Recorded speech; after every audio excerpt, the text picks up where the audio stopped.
Здравейте, вие сте с предаването Видимо и Невидимо, Диалози на вярата, с мен Христо Писаров. Днес ще разговаряме с него високо преосвещенство Григорий Вайтенко. Това е архиепископ в Русия, който посветил живота си освен на свещеничеството, е защитник на човешките права. Здравейте, Ваше високо преосвещенство. Hello, Your Eminence. Good morning. Здравейте. Обаждаме се от София и ви благодаря за това, че приехте поканата да участвате в това предаване. We are calling you from Sofia and thank you for your disposition now in this conversation from Sofia. Glad to see you from St. Petersburg. Много се радвам да се видя с вас и да ви се обадя от Санкт Петербург. Благодаря ви много. Първият въпрос, който искам да обсъдим, е нещо, което много ме вълнува. Това е въпросът за вярата в неизменните човешки права, основните човешки права на човека и вярата в Бога. Може ли свещеник и по-точно свещеник в Русия да съвместява служението си на Бога и служението си към човека и човешките права? Your Eminence, is it possible to address you this question, which is very interesting for our auditory here into the TV? Is it possible the Christianity to be constructed into the your fight for and your activity as human rights activists? And is it possible in contemporary Russia to be human rights activist and priest? Okay, as much as I understand the Christian position in the world and in the global world as well for today, it's necessary to be in that point where it's necessary to be, because the people who lives in this world, in this difficult world, and fell in this or other situation, they need to hear the word. They need to have any sort of help. And as well, the Christian church must be there where it is necessary. And because maybe one of the main problems of the former USSR is the problem of human rights, especially as well now in Russia or in Belarus or as well in Ukraine. So I absolutely sure that for Christians is necessary to be as well the human rights defenders. Благодаря. В общи линии бих искал да кажа, че по принцип тези две неща трябва да върват успоредно и паралелно. Особено когато ти си свещеник и следваш християнството в страни като бившият СССР, например в Русия, Беларус и Украйна, където тези две неща трябва по особен начин и с отчитане на всички подробности да бъдат следвани от един свещеник и от един истински борец за граждански права. А какво е особеното в Русия, което изисква да бъдеш застъпник на гражданските права? And let us know what is the difficultness to complain the human rights with the faith in contemporary Russia. You see, the main problem, as much as I understand, now in Russia, that just an idea of human rights is broken. Everything in the law and everything in the practice of relationships between the civilian society and the government is broken. Много е важно да разберем, че идеята и връзката между практиката и теорията на човешките права и практиката и теорията на религиозното чувство в съвременна Русия е някъде прекъсната. Yes? Yes. Your Eminence. So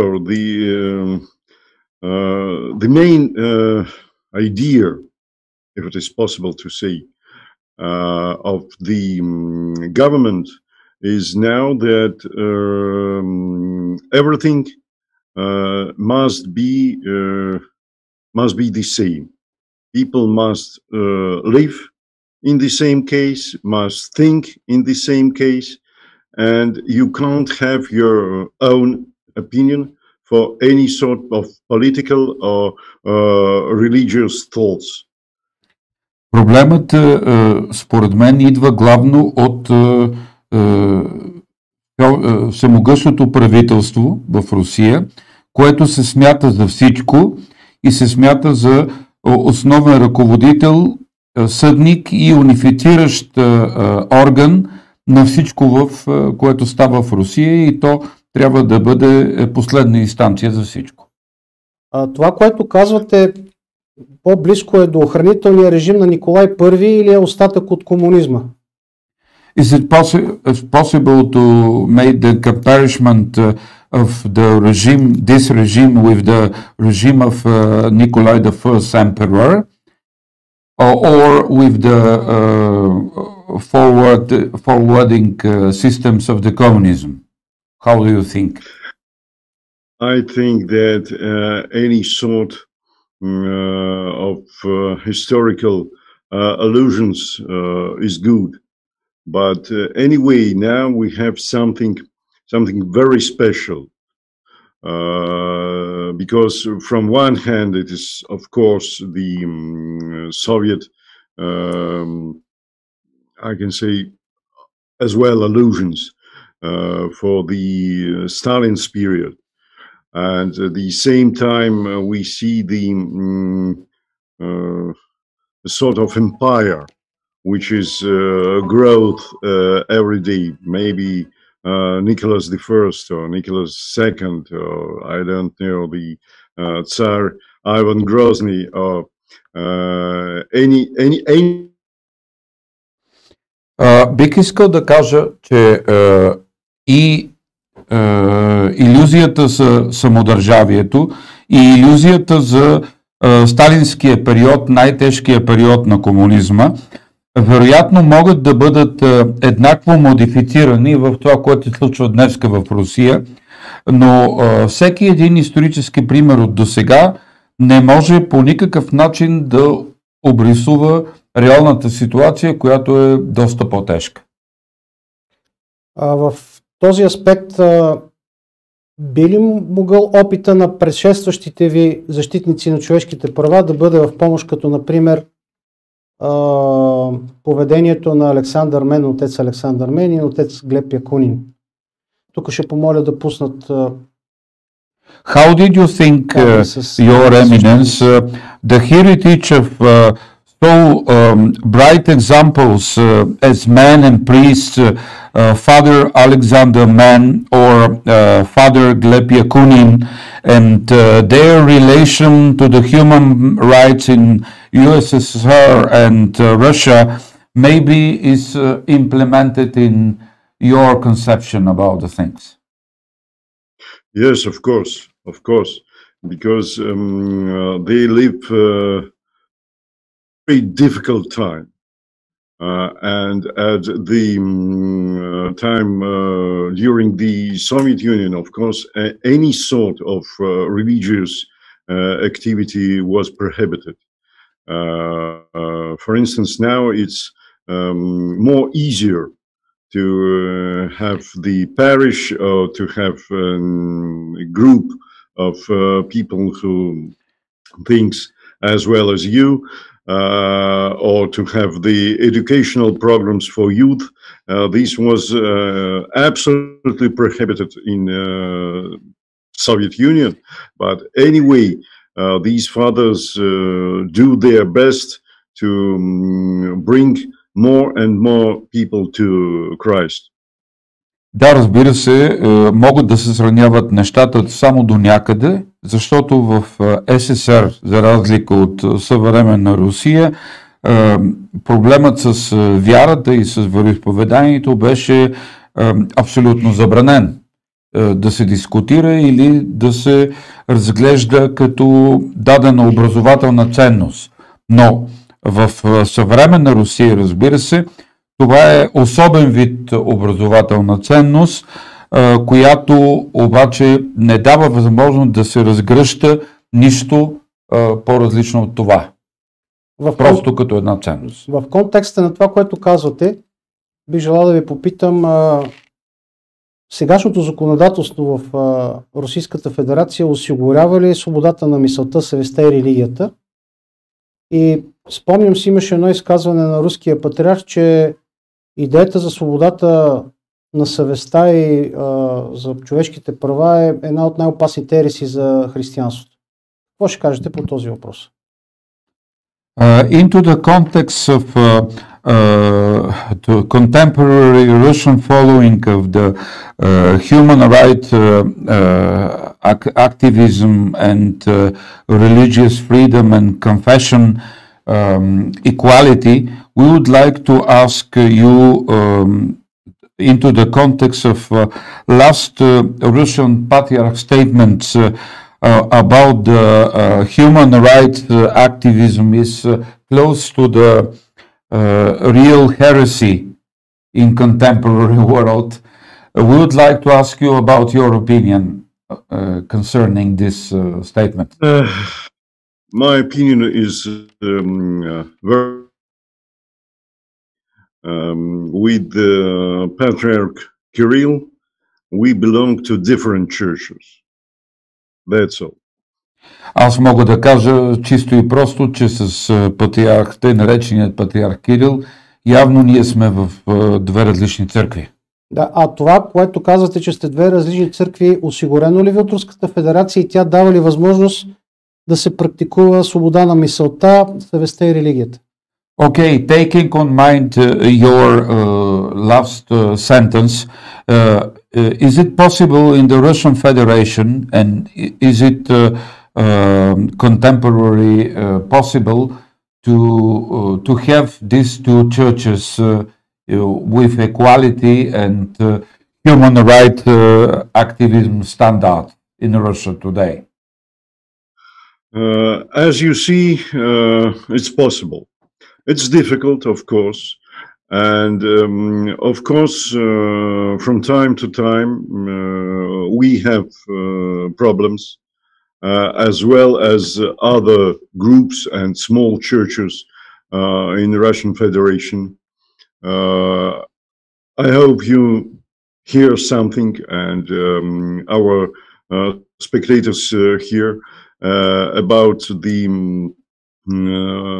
Jehovah Witness and their problems in Russian Federation, as well as very big problems for many non-Orthodox churches, as well as for these Orthodox priests which not belong to the Russian Orthodox of Moscow Patriarchate Church. It's difficult, до някъде, but it's possible, and it is necessary. До някъде е възможно, но аз не искам да акцентирам върху моята църква, която все пак е православна, искам да кажа, че много малки вероизповедания и като например свидетелите на Йехова и малките църкви, които не са ортодоксални в Русия, днес имат огромни проблеми и ако за мен е трудно да съжителствам с патриарха на официалната руска власт, какво остава за тях? За тях е още по-невъзможно. Във връзка с събитието около Навални, искам да ви питам, има ли изразени позиции от големи или малки религиозни общности по отношение на неговия казус. Would you be so kind, Your Eminence, to comment what is the connection between the relations into the religious community of Russia with the case of Alexei Navalny, his prosecution of his followers, and did you have some actual information concerning the number of arrested and police violated persons there last weeks we are seeing?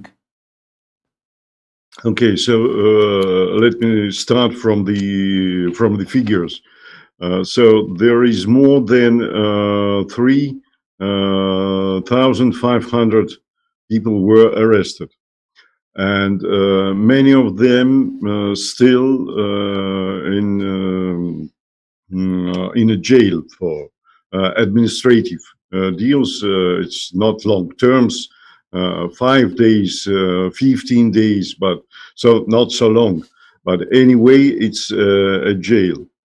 The thing is that official structures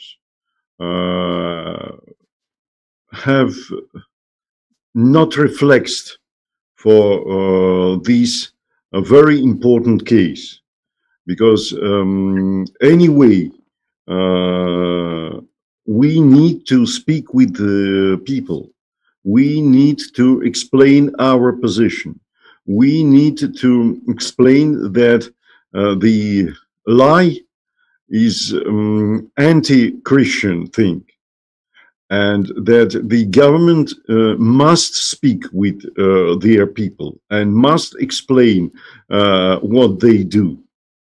And we need the free elections case for which is speaking Mr. Navalny. Арестувани са около 3500 души, които все още са в арестите, по които тече много бавно разследване. Някои са задържани от 5, а други до 15 дни с полицейско разследване, но официалните власти в Русия прикриват и не отговарят въобще за този проблем, който е наистина обективен. Но ние трябва да говорим за него и да оборим лъжата, която според мен е дори антихристиянска лъжа, и трябва да се борим и да дадем своят глас за свободата на руските избори и за свободата на съвестта и на вярата в руския народ. Колко неправителствени организации, знаете ли им броя и имената, които са застанали зад Навални? Имате ли някаква представа? How much, according your review, are the anti-governmental organization and NGOs who are standing back of Mr. Alexei Navalny and his followers? It's difficult to say, because we have now in Russia for this moment the I can say open politics. Everything's which going on is like an Byzantine, yeah. So the thing is that I'm absolutely sure that for this moment more than 100 million spectators see the last film of Mr. Navalny about the Mr. Putin's house, and I'm absolutely sure that more of these people are now stay to be the followers of anti-government way. Аз искам да кажа, че на мен ми е много трудно да кажа конкретна бройка на хората, които подкрепят Навални. Затова няма откритост в Русия. но искам да дам един пример с близо 100 милиона руски граждани, преглеждащи документалния филм на господин Навални за Путиновата резиденция. И независимо, че това се прикрива, бих казал, по византийски, тук голяма част от тези хора вероятно принадлежат към групата на мнозинството, подкрепящо Навални. И един личен въпрос, ако мога да ви задам, разбира се, вие може да ми отговорите, може да не ми отговорите, във връзка с ваша лична история. Известно е на обществеността, че вие на времето, когато започва войната с Украйна, сте взели кардинална позиция и сте обявили хората, които участват във войната, под запор.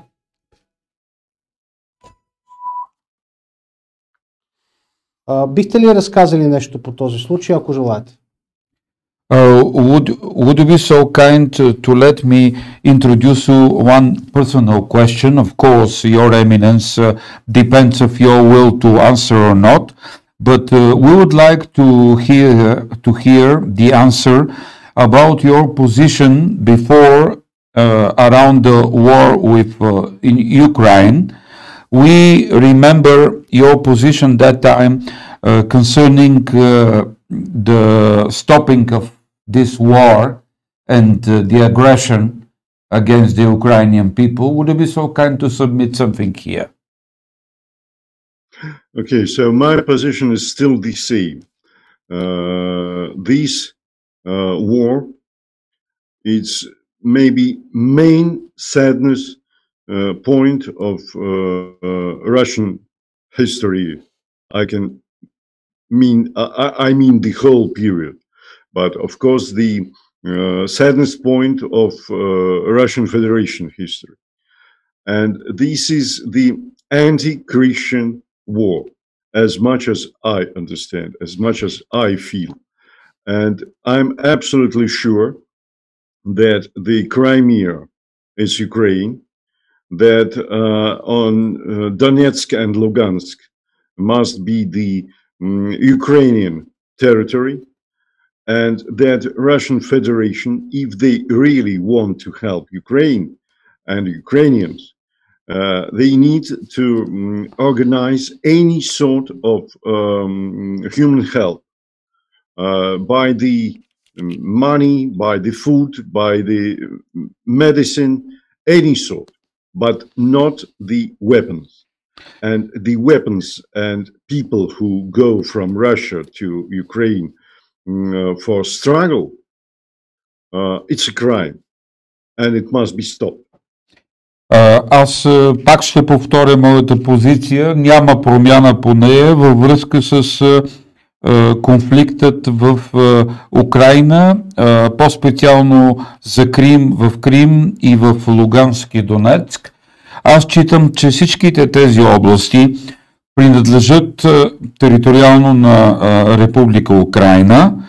В тях живее много голямо руско население, но помощта към тях, която е объркана още от времената на РСФСР, трябва да става с човешка взаимопомощ, с икономически и други средства, а не с оръжие.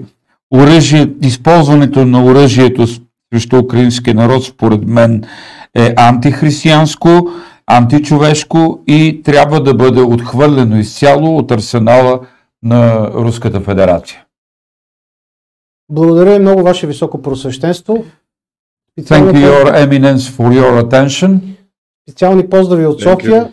Special greetings from Sofia. На много и благая лета. From our studio and многая лета for your past and your church. Многое лето. За много години. Амин. Thanks so much.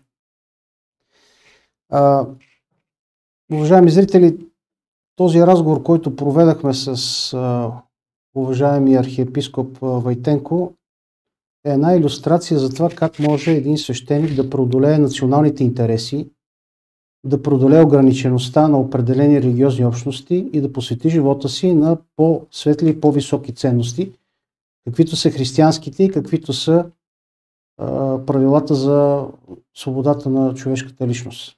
И във връзка с това бих желал да завършим. Актуалността на днешната тема е във връзка с това как можем да съгласуваме вярата в правата на човека, които са оглашени в Всеобщата декларация за правата на човека, и християнската вяра, която, за съжаление, в много региони е твърдо ограничена или национално, или корпоративно, или по някакъв друг начин. Че моят апел към всички, които днес гледахте това предаване, е да отворим сърцата си, да бъдем по-широко отворени и да гледаме с любов към човека и с мир. Мирът е основата за провеждане на диалог между хората и, разбира се, за религиозен диалог. Ако това предаване ви е харесало, може да откликнете в YouTube и в Facebook и да дадете вашата оценка за нещо предаване. Желая ви приятен ден. Благодаря.